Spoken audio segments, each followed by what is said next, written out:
Hello gamers! Welcome to my channel, where today we are going to dive headfirst into the brutal, challenging, and absolutely addictive world of the first Berserker, Khazan. Have you ever dreamed of being a betrayed hero seeking revenge in a dark and ruthless world?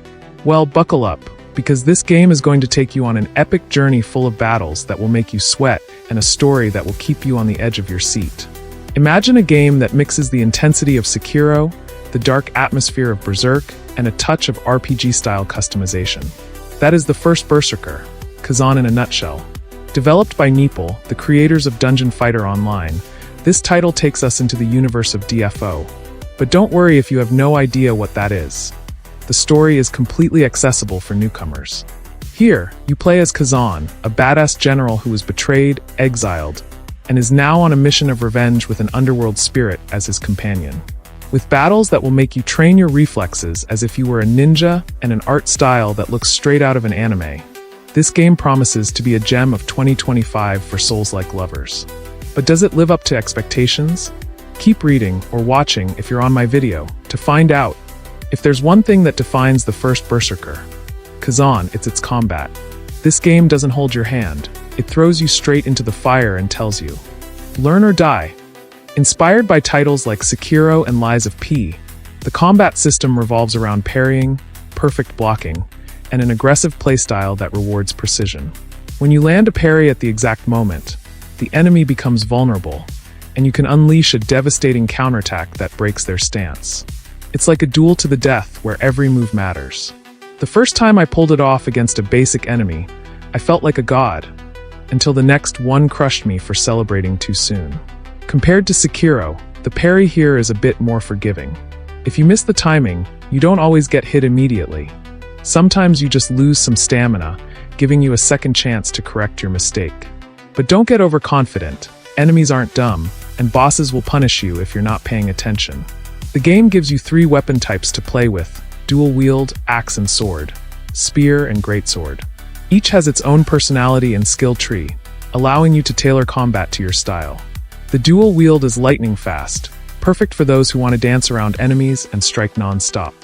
The greatsword, on the other hand, is slow but hits like you're wielding a wrecking ball. My personal favorite was the spear. It has decent reach, balanced speed, and skills that save my skin more times than I can count. For example, I unlocked a spear skill that let me charge heavy attacks faster.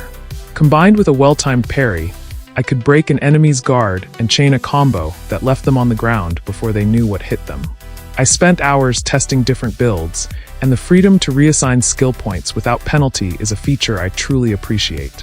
Did you make a mistake investing in a useless skill? No problem, change it and move on. Beyond weapons, there's a progression system that allows you to upgrade your stats and unlock abilities through specific trees. It's not as complex as Dark Souls, but it offers enough depth to create unique builds. You can focus on strength to maximize greatsword damage, or on agility to become a whirlwind with dual wielding. And then there's Khazan's transformation, a mechanic you unlock later. When you fill a meter in combat by hitting and taking hits, you can activate a Berserker form that makes you stronger and grants you new temporary abilities. The first time I used it against a boss who had me against the ropes, it felt like Hulk had entered the game.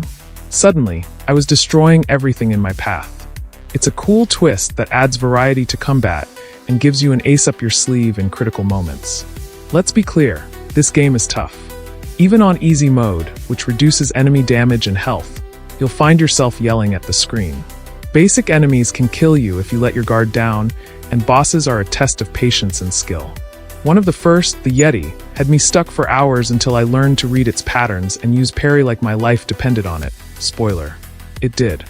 And then there's Viper, a snake boss that moves like lightning and poisons you if you're not careful. After dying about 20 times, I finally defeated it with a spear and a perfectly timed parry. The feeling? Pure euphoria. But here's the trick.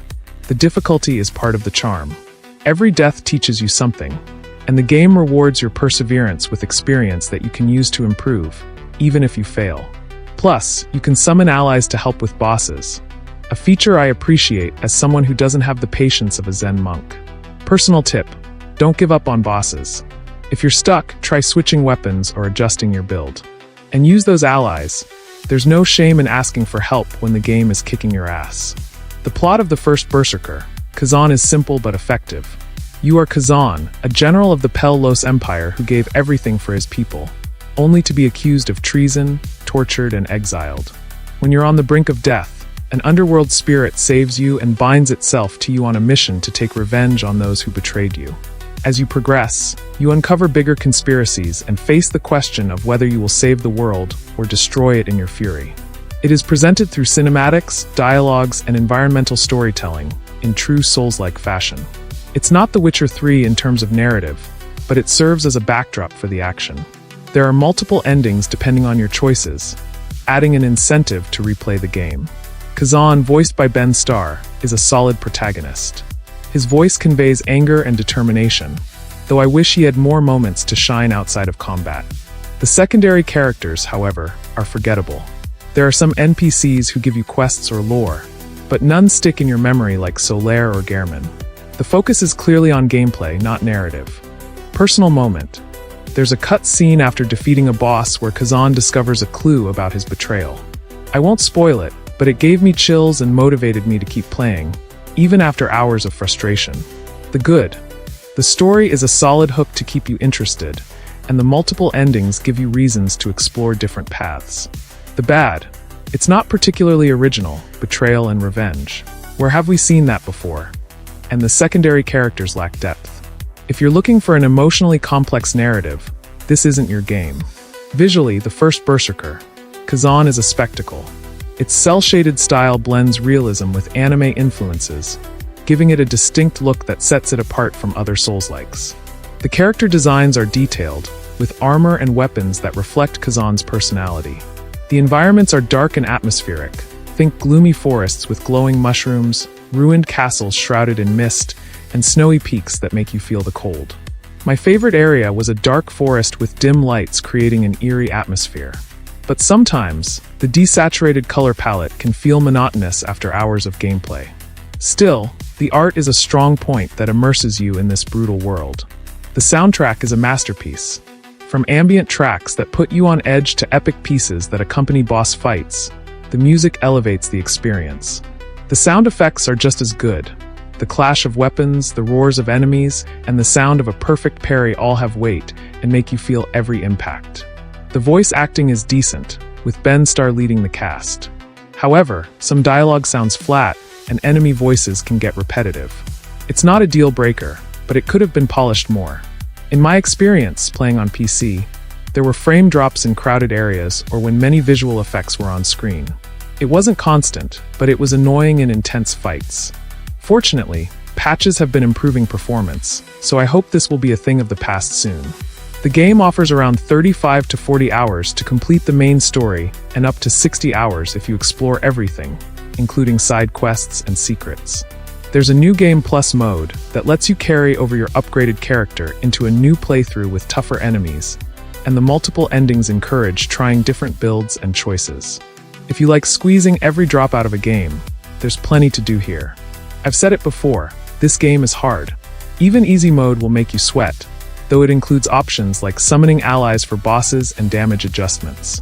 It's a step toward accessibility, but don't expect it to hold your hand. If you're new to Souls-likes, I recommend patience and practicing the parry as if your life depends on it, because it does. What I loved: the combat. It's addictive, challenging, and makes you feel like a master when you get it right. Customization. The weapons and abilities give you the freedom to play how you want. The art. It's unique and immerses you in the world. Anecdote. Defeating Viper after so many deaths was one of the most satisfying moments I've ever had in a game. I ran around my house like I just won a trophy. What didn't convince me? Linearity. The levels are more straightforward than in other Souls-likes, limiting exploration. Repetitiveness. In the later hours, some enemies and mechanics start to feel recycled. Pacing. Some levels are too long, while certain bosses go down quickly once you figure them out. Anecdote. There was a level with so many enemy waves that I thought the game personally hated me. When I finally reached the checkpoint, I was exhausted. At full price, it offers a good amount of content for what you pay. If you love challenges and Souls-likes, it's worth every cent. If you're unsure, try the demo or wait for a discount. The first Berserker, Khazan, isn't perfect, but it's a solid contender in the Souls-like genre. Its combat will make you sweat and celebrate, its art will draw you in, and its customization will keep you experimenting for hours. However, its brutal difficulty, linear design, and some technical issues might push away the less patient. If you're a Sekiro or Dark Souls fan looking for a new challenge, give it a shot. If you're new, prepare for a trial by fire. In summary, it's a wild, frustrating, and rewarding ride. Thanks for joining me in this review. Have you played Khazan? What do you think?